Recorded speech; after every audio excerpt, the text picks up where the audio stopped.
Zero Academy.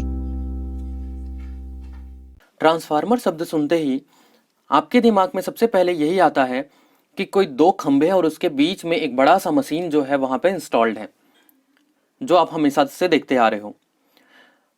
पर क्या क्या आपको ये पता है कि कोई एक वोल्टेज स्टेबलाइजर या एक फ्लोरेसेंट लैंप भी ट्रांसफार्मर हो सकता है? स्वागत है आप सबका। अगर आपको लगता है कि यह भी एक ट्रांसफार्मर है तो यह इतना छोटा क्यों है, और अगर इतना छोटा है तो फिर उन खंभों में इतने बड़े बड़े ट्रांसफार्मर क्यों लगाए जाते हैं, वहां पर भी छोटे ट्रांसफार्मर क्यों यूज नहीं किया जाता है? इन सब सवालों का जवाब जानने के लिए आप वीडियो के अंत तक बने रहिएगा। स्टार्ट करते हैं हम कि एक वोल्टेज स्टेबलाइजर में कौन सा ट्रांसफार्मर काम करता है। तो बिल्कुल ट्रांसफार्मर काम तो करता है, और उस ट्रांसफार्मर का नाम है ऑटो ट्रांसफार्मर।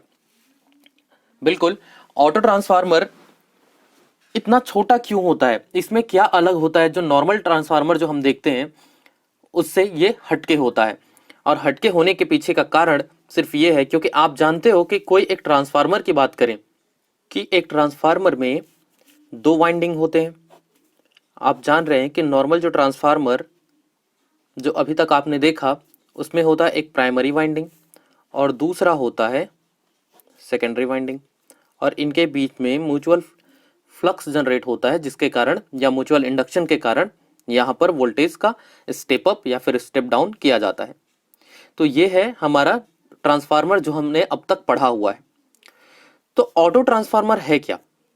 तो हम बेसिकली ये कहें कि ऑटो ट्रांसफार्मर एक शक्तिमान है। अब बोलेंगे शक्तिमान कैसे? इसलिए क्योंकि गंगाधर और शक्तिमान तो एक ही है, आपको तो पता ही है। ऑटो ट्रांसफार्मर शक्तिमान इसलिए है क्योंकि ये भैया अकेले ही सब कुछ कर लेते हैं। मतलब इसको प्राइमरी और सेकेंडरी इन दोनों की जरूरत नहीं पड़ता। तो इसे जरूरत किसका पड़ता है? सिर्फ अकेले का।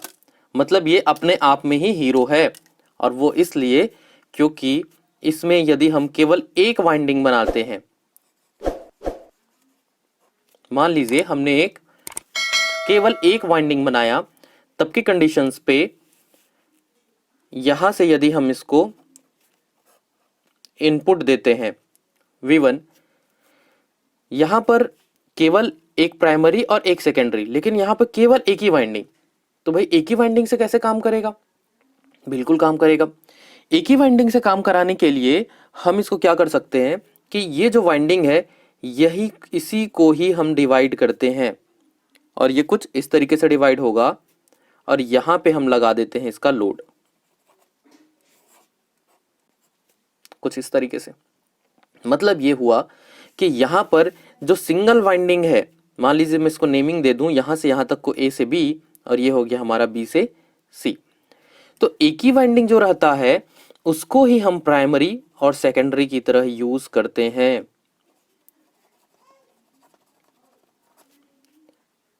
क्या अलग हो गया? मैंने कहा था ना ये शक्तिमान है। किस तरीके से? क्योंकि यहाँ पे प्राइमरी और सेकेंडरी दोनों एक ही वाइंडिंग में काम करता है। यहाँ पर दो वाइंडिंग की जरूरत नहीं पड़ता, ये खुद ही इंडक्शन करता है और खुद ही वहां पे स्टेप अप या फिर स्टेप डाउन करता है। इसीलिए ये सब चीज अपने आप से करता है, खुद से करता है, इसलिए इसको हम बोलते हैं ऑटो ट्रांसफार्मर। बात समझ में आ रही है? तो डिफरेंस क्या हुआ? नॉर्मल में दो वाइंडिंग होते हैं, इसमें एक ही वाइंडिंग होगा। अब एक ही वाइंडिंग से हम स्टेप अप या फिर स्टेप डाउन कैसे डिसाइड करते हैं? आपको पता है स्टेप अप यदि आपको चाहिए या फिर स्टेप डाउन आपको यदि चाहिए, दो तरीके के ट्रांसफार्मर होते हैं, आप जान रहे हैं। तो स्टेप अप या फिर स्टेप डाउन, इस चीज को डिसाइड करने के लिए हमको जरूरत पड़ता है उसके नंबर ऑफ टर्न्स की। आपने ट्रांसफार्मर रेशियो पढ़ा हुआ है, और ट्रांसफार्मर रेशियो के से जो रिप्रेजेंट करते हैं this much is equals to, आपको पता है कि सेकेंडरी साइड का नंबर ऑफ टर्न्स यदि हम लेते हैं डिवाइड बाय प्राइमरी साइड का, तो यही उसके वोल्टेज के लिए भी होता है रेशियो के फॉर्म पे। और यदि हम करंट की बात करें तो ये उल्टा हो जाता है कुछ इस तरीके से। मतलब NS upon NP is equals to VS upon VP। ये SS क्या है? सेकेंडरी साइड का नंबर ऑफ टर्न्स, और ये V फॉर वोल्टेज। यहां से आप समझिए कि स्टेप अप या स्टेप डाउन तब होता है जब यहां पर K का वैल्यू जो है वो ग्रेटर देन 1 होगा, स्टेप अप होगा। मतलब क्या हो रहा है, ये एक से बड़ा तभी होगा जब number of turns secondary side का number of turns primary side से ज्यादा होगा। बात समझ में आ रही? मतलब ये कौन सा कंडीशन है कि सेकेंडरी का नंबर ऑफ टर्न्स प्राइमरी से ज्यादा होगा। और स्टेप डाउन के केस के लिए क्या होना चाहिए, के का वैल्यू लेस देन 1 होना चाहिए। और ये कम कैसे होगा, जब number of turns secondary side का कम होगा प्राइमरी साइड से। ये मैं नंबर ऑफ टर्न्स के हिसाब से बात करूं, या फिर आप इसके वोल्टेज के हिसाब से बात कर सकते हैं कि सेकेंडरी का वोल्टेज ज्यादा है प्राइमरी से तो स्टेप अप होगा, सेकेंडरी कम है प्राइमरी से तो स्टेप डाउन होगा। तो यहां पर देखिए आपका सिंगल जो वाइंडिंग जो होगा, इस सिंगल वाइंडिंग में ये जो नंबर ऑफ टर्न्स है, मैंने कहा कि ये आपका इनपुट साइड है, ठीक है, ये है आपका इनपुट साइड। इसका मतलब ये जो स्टार्टिंग करंट यहां से जो फ्लो होगा I1 वो कुछ यहां पे आएगा। मतलब ये जो टोटल जो दिखा रहा है ये आपका क्या दिखा रहा है, प्राइमरी साइड को दिखा रहा है। ये वाला पोर्शन आपका प्राइमरी को दिखाता है, जहां लोड होता है वो सेकेंडरी को शो करता है। तो देखिए सेकेंडरी के लिए अगर आपको देखना है तो वहां पे नंबर ऑफ टर्न्स जो है ये कम दिखाई दे रहा है बजाय इसके। मतलब मैं बात करूं number of turns in A B जो है वो ज्यादा है number of turns in B C. बात समझ में आ रही है? इसका मतलब ये किसको शो करेगा, प्राइमरी साइड, ये है हमारा प्राइमरी साइड और ये हो गया हमारा सेकेंडरी। जिधर लोड लगा है उतने को हम सेकेंडरी काउंट करेंगे। तो प्राइमरी का नंबर ऑफ टर्न्स ज्यादा है सेकेंडरी से। ये देखिए यहाँ पे कौन सा कंडीशन बन रहा है, प्राइमरी का ज्यादा है, प्राइमरी का ज्यादा है किससे, सेकेंडरी से। मतलब ये कौन सा ट्रांसफार्मर हो गया, स्टेप डाउन। मतलब आपको ये जो डायग्राम दिखाई दे रहा है ये क्या हो जाएगा आपका, स्टेप डाउन ऑटो ट्रांसफार्मर। मैं AT लिख देता हूं। बात समझ में आ रही है? तो इस तरीके से ऑटो ट्रांसफार्मर का डिजाइनिंग होता है। अगर हम दूसरा बात करें इसमें स्टेप अप कैसे बनेगा, अभी हमने देखा स्टेप डाउन की बात कर रहे थे, अब स्टेप अप की यदि हम बात करते हैं तो उसका डायग्राम कुछ इस तरीके से बन सकता है कि हम बात करें यहां पर सप्लाई ले लेते हैं,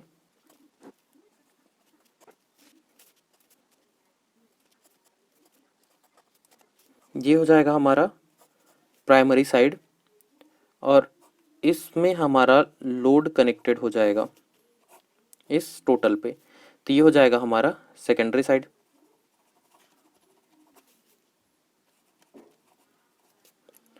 ये है हमारा V1 और इधर आउटपुट हमको मिलना है V2। क्लियर है? यहां से हम इसको बात करते हैं, ये है A B और ये है C।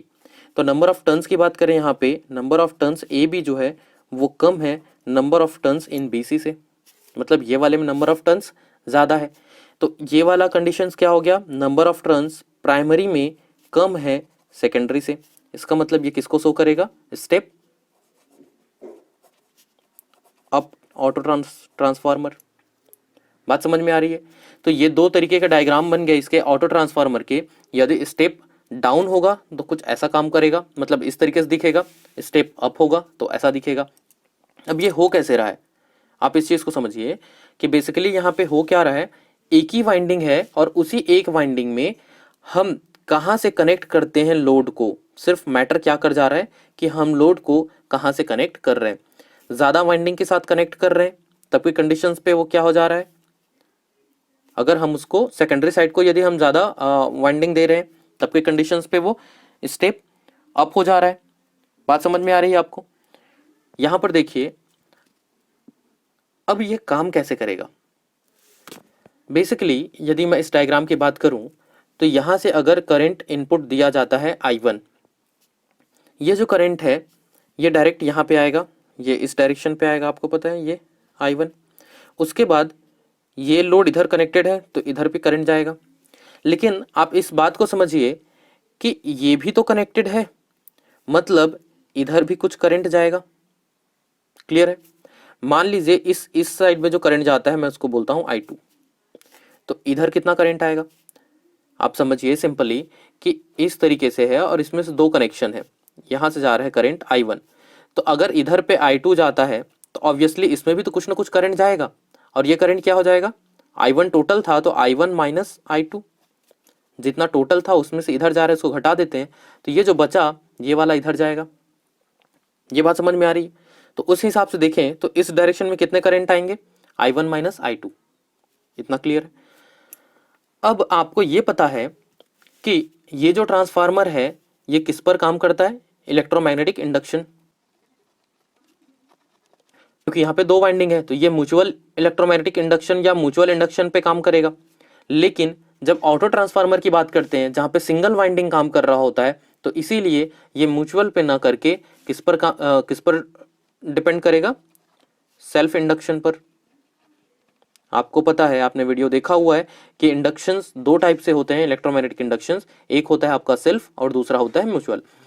जब दो वाइंडिंग होते हैं म्यूचुअल काम करता है, जब सिंगल वाइंडिंग होता है वहां केस में सेल्फ इंडक्शन काम करता है। बात समझ में आ रही है? ये चूंकि सेल्फ इंडक्शन में काम करता है तो आपको एक लेंस का लॉ भी आपको पता होगा कि ये जो इंड्यूस्ड करंट जो होते हैं, अभी समझिए सिंपली, ये वाला करंट इधर आ रहा है लेकिन ये किस में आ रहा है, इस कॉइल में आ रहा है। जब इस कॉइल में आएगा ये करंट तो इस करंट के कारण भी इंडक्शन होगा, सेल्फ इंडक्शन। क्लियर है? और इसके चलते जो करंट इंड्यूस होगा वो हमेशा इसको अपोज करने के लिए होगा। लेंस का नियम यही कहता है, अपोज करने के लिए होगा मतलब डायरेक्शन बदल जाएगा। ये इधर आ रहा है तो वो इंड्यूस्ड जो होगा उसके अपोजिट डायरेक्शन में होगा। और जैसे ही हम किसी का डायरेक्शन चेंज करते हैं इसका मतलब सिंपली उसमें हम माइनस का साइन लगा देते हैं। ये बात आपको पता है? अगर पॉजिटिव नेगेटिव ये साइन से ही हम उसका डायरेक्शन को शो करते हैं। अगर हम पॉजिटिव साइड इधर को, नीचे साइड को पॉजिटिव ले रहे हैं तो ऊपर ले जाने के लिए इसको हम नेगेटिव करना पड़ेगा। अगर आप इसको नेगेटिव करोगे तो ये क्या हो जाएगा, ये जो डायरेक्शन है ये बदल जाएगा इस दिशा में। और यहाँ पर कितना करंट हो जाएगा टोटल, ये माइनस आप अंदर ले जाएंगे तो ये माइनस हो जाएगा और ये प्लस, मतलब ये हो जाएगा I2 माइनस I1। ध्यान से समझिए इस बात को, क्योंकि कंफ्यूजन यहीं पे होता है कि जब I1 इधर आ रहा है, I2 इधर जा रहा है, तो ये ऊपर की डायरेक्शन में I2 माइनस I1 कैसे होगा, ये कंफ्यूज कर जाता है। तो ऐसा क्यों हो रहा है? इंडक्शन के कारण। साफ साफ शब्दों में समझिए, इंडक्शन के कारण लेंज लॉ के नियम के तहत निगेटिव डायरेक्शन या अपोजिट डायरेक्शन में जाता है, इसलिए ये वैल्यू I2 माइनस I1 हो जाता है। बात समझ में आ रही है? अगर इतना हम देखते हैं तो यहां से हमको ये बात समझ में आया कि प्राइमरी साइड की यदि मैं बात करूं,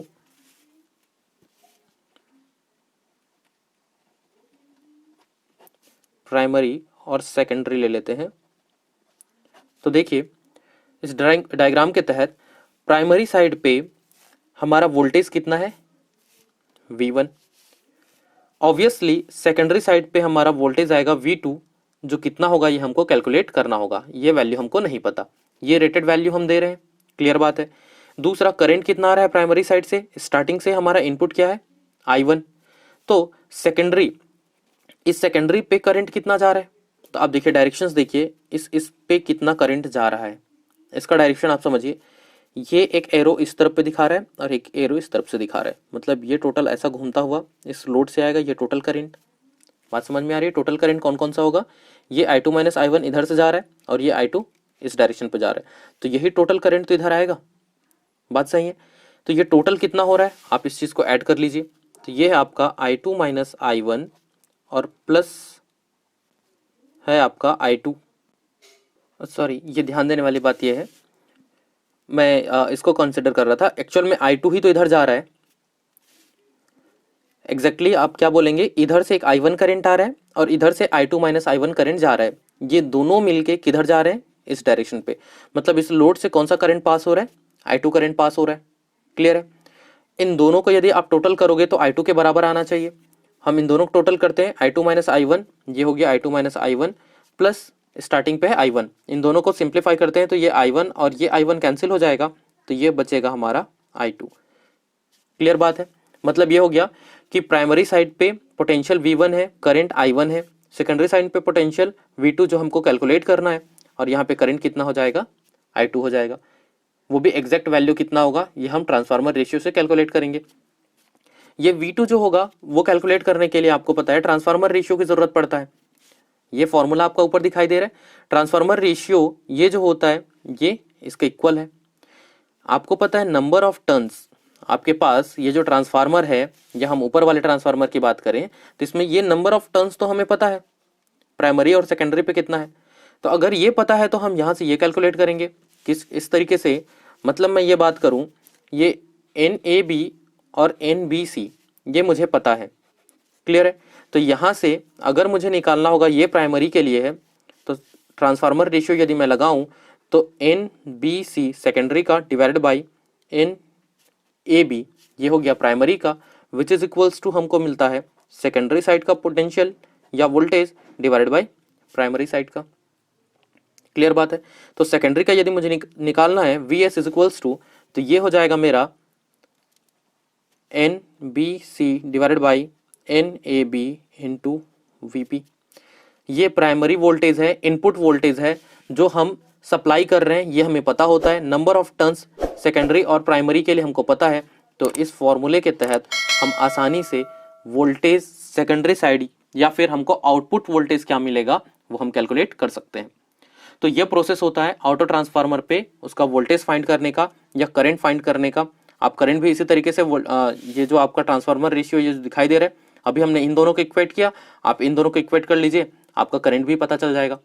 क्लियर बात है। तो इस तरीके से काम करता है आपका ऑटो ट्रांसफार्मर। ये था हमारा स्टेप डाउन के लिए और ये हमारा स्टेप अप के लिए। जो प्रोसेस अभी मैंने स्टेप डाउन के लिए किया वही सेम प्रोसेस हम स्टेप अप के लिए करेंगे, बाकी प्रोसेस वैसा ही होगा। तो सवाल यह आता है कि ऑटो ट्रांसफार्मर का फिर यूज क्या है, हम ये क्यों कर रहे हैं, इसको शक्तिमान बना के क्यों भिड़ रहे हैं, हम ऐसा ही काम क्यों नहीं कर रहे थे। तो इसका जवाब हमारे स्टार्टिंग क्वेश्चंस पे ही था, क्योंकि इसका साइज छोटा हो जाता है। सबसे प्लस पॉइंट क्या हो जाता है इस केस में, ऑटो ट्रांसफार्मर के केस में, क्योंकि यहाँ पे दो वाइंडिंग नहीं होते, तो दो वाइंडिंग नहीं होने के कारण यहाँ पर सबसे पहला जो फायदा जो मिलता है हमको स्मॉल साइज मिलता है। ये बात आपको अच्छे समझ में आ गया कि स्मॉल साइज हो जाता है, इसके कारण ये हमारे लिए फायदेमंद हो जाता है। दूसरी चीजें क्या है, इसका हमको साइज के साथ साथ एक और बात आप समझिएगा कि यहां पर दो वाइंडिंग, ये जो दो वाइंडिंग जो लगते थे वो यहाँ पे सिंगल वाइंडिंग है। और आपको पता है कि वाइंडिंग के कारण कौन से लॉस होता है, कॉपर लॉस। आपने ये पहले ही पढ़ा हुआ है, वाइंडिंग के कारण होता है कॉपर लॉस। यहाँ पर दो वाइंडिंग होते थे इसलिए कॉपर लॉस ज्यादा होता था, यहाँ पर वाइंडिंग एक ही है इसलिए कॉपर लॉस कम होगा। बात समझ में आ रही है आपको। तो एक और फायदा हमको क्या हो गया, जो कॉपर लॉस जो था, CU लॉस में लिख लेता हूँ, कॉपर लॉस है वो कम हो जाना है, वो मिनिमम हो जाना है हमारा कॉपर लॉस। क्लियर है। अब एक और बात आप समझिएगा, आपने इफिशियंसी का जो फॉर्मूला पढ़ा था ट्रांसफार्मर के लिए, उसमें हमने देखा था कि आउटपुट अपॉन इनपुट लेते थे, तो इनपुट की जगह पे हम लिखते थे आउटपुट प्लस लॉसेस। और लॉसेस में क्या क्या आता था, ये बात आप अच्छी तरीके से जानते हैं। एक होता था आपका कोर लॉस और दूसरा होता था आपका कॉपर लॉस। अब ये समझिए कि ये कॉपर लॉस जो है वो कम हो रहा है, तो अगर ये कम होगा मतलब ये नीचे का जो वैल्यू है वो कम हो रहा है। भाई इन दोनों इस लॉसेस में ये दो टाइप के लॉस, कोर लॉस फिक्स होता है आपको पता है, ये तो फिक्स रहने वाला है। कॉपर लॉस कम हो रहा है, इसका मतलब ये टोटल वैल्यू कम हो रहा है, मतलब लॉस कम हो रहा है, मतलब इसके हर में जो मान है वो कम हो रहा है। और जब नीचे वाला मान कम होगा तो ऑब्वियसली इफिशियंसी का जो वैल्यू है वो हमको ज़्यादा मिलता है। इसका मतलब हमको ऑटो ट्रांसफार्मर में इफिशियंसी ज़्यादा मिलता है, साइज छोटा होता है, कॉपर लॉस कम होता है, इफिशियंसी जो होता है वो हमारा बढ़ जाता है। इसलिए हमको ऑटो ट्रांसफार्मर यूज़ करने में बहुत ज़्यादा फायदा होता है, पोर्टेबिलिटी के लिए आसान होता है, हम कहीं पर भी लगा सकते हैं। बात समझ में आ रही है। उसके साथ साथ हम बात करें कि भाई जब इसमें मटेरियल कम लग रहा है, वाइंडिंग ही कम लग रहा है, तो इसमें जो कॉस्ट जो होगा, इसका लागत जो होता है, मैन्युफैक्चरिंग कॉस्ट जो होगा वो भी क्या हो जाएगा, हमारा कम हो जाएगा, क्योंकि सामान कम लग रहा है। बात समझ में आ रही है। तो ये सारे कुछ इसके फायदे हैं। इसका यूज कहाँ पर होता है इस चीज को आप समझिएगा। इसका यूज के लिए मैंने आपको पहले ही बताया कि ये एक स्टेबलाइजर की तरह काम करता है। स्टेबलाइजर के साथ साथ मैंने कहा आपको कि एक फ्लोरेसेंट लैंप जो होता है, अगर कंडीशन ऐसा बन जाता है कि वहां पे जो सप्लाई जो रहता है, सप्लाई वोल्टेज यदि उस फ्लोरेसेंट लैंप के रेटेड से वैल्यू से यदि कम रहता है, तो वहां पर हम ऑटो ट्रांसफार्मर लगाते हैं जो उसको बूस्टअप करके उसको जलाता है। ये बात आपको अच्छे तरीके से पता होना चाहिए। इसके अलावा ये रिड्यूस्ड वोल्टेज मोटर स्टार्टर में भी काम आता है, ये बात आप जानते हो। इसके अलावा सर्वो लाइन वोल्टेज करेक्टर जो होता है उसमें भी हम ऑटो ट्रांसफार्मर को यूज़ करते हैं। बात क्लियर होगा आपको? अच्छा, तो फिर हर चीज़ के दो पहलू होते हैं, कहीं कुछ फायदे कहीं कुछ घाटे। तो इसमें घाटा क्या होता है? ऑटो ट्रांसफार्मर जब इतना अच्छा है तो इसमें हानि भी तो होगा, और वो हानि ये है कि यहाँ पर सेकेंडरी वाइंडिंग नहीं होने के कारण, यहाँ पे आपको पता चल रहा है कि यहाँ केवल एक ही वाइंडिंग है, दूसरा वाइंडिंग नहीं होता। यहाँ पे देखिए, नॉर्मल के केस में दो वाइंडिंग रहते हैं और दोनों सेपरेट होते हैं, ये अलग है और ये अलग है, सेपरेट सेपरेट होते हैं। यहाँ पे प्राइमरी और सेकेंडरी हो तो रहा है लेकिन एक ही में हो रहा है, तो हम इसको आइसोलेट नहीं कर सकते, सेकेंडरी को प्राइमरी से अलग करके नहीं रख सकते। ये दोनों एक साथ जुड़े होते हैं। देखिए, जब ये दोनों अलग अलग होंगे तो इसमें हजार्ड या खतरा होने के चांसेस कम होते हैं, जबकि ये दोनों एक ही साथ होता है, इसके कारण इसमें हजार्डनेस के चांसेस ज़्यादा होते हैं। या फिर हम ये कह सकते हैं कि कभी रिपेयरिंग की बात आती है तो इसमें हम सेपरेट सेपरेट दोनों को बंद कर सकते हैं, जबकि यहाँ पे ऐसा कोई ऑप्शन नहीं है, दोनों तो एक ही साथ कनेक्टेड है। तो इस कारण यहाँ पर मरम्मत करते समय जो कारीगर जो होते हैं उनको झटका लगने का चांसेस या हजार्डनेस का खतरा बना रहता है। लेकिन उसको यदि हम साइड कर दें तो इसमें फ़ायदा हमको बहुत ज़्यादा है, इसीलिए ऑटो ट्रांसफार्मर का यूज़ भी ज़्यादा हो रहा है आज के दिनों पे। तो उम्मीद है आपको ऑटो ट्रांसफार्मर समझ में आया होगा। ध्यान पे रखिएगा, ऑटो ट्रांसफार्मर पे सबसे पहली बात कि ये सेल्फ इंडक्शन पे काम करता है। इसमें एक ही वाइंडिंग से ही प्राइमरी और सेकेंडरी दोनों डिसाइड करते हैं। प्राइमरी और सेकेंडरी में के कारण स्टेप अप और स्टेप डाउन उसके नंबर ऑफ टर्न्स के हिसाब से डिसाइड करते हैं। ये जो नंबर ऑफ टर्न्स के हिसाब से डिसाइड करते हैं। उसके अलावा आपको ध्यान रखना है कि ये ट्रांसफार्मर रेशियो जो होता है, के ट्रांसफार्मर रेशियो का फॉर्मूला जो आप नॉर्मल ट्रांसफार्मर के लिए पढ़ते हो वही सेम होता है ऑटो ट्रांसफार्मर के लिए भी, यहाँ पे कुछ अलग नहीं होता है। तो सेम ट्रांसफार्मर रेशियो को यूज करते हुए जैसे आप इसके न्यूमेरिकल क्वेश्चन सॉल्व करते हैं, आप इसके भी सिंप्लीफाई कर सकते हैं। इसके अलावा आपको जो ध्यान पे रखना जो था ये है कि सेल्फ इंडक्शन के कारण ये जो करंट का जो डायरेक्शन जो ऊपर की ओर जाता है, क्योंकि नॉर्मली लोगों को लगेगा जब I1 करंट नीचे आ रहा है तो ये वाला I1 माइनस I2 नीचे की ओर आना चाहिए, ये वाला वैल्यू नीचे की ओर आना चाहिए, लेकिन ये ऊपर की ओर क्यों दिख रहा है?